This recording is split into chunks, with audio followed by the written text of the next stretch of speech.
నమస్కారం ఘంటారావానికి స్వాగతం. ముందుగా ప్రధానాంశాలు.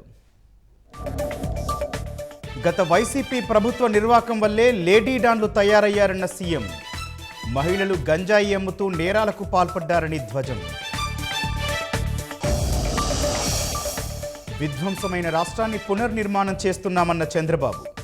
2027 నాటికి పోలవరం పూర్తి చేసి జాతికి అంకితం చేస్తామని ప్రకటన. స్వల్ప వృద్ధి బాటలో దేశంలో జీఎస్టీ వసూళ్లు. నవంబర్ నెలలో 1,70,000 కోట్ల రూపాయలుగా నమోదు.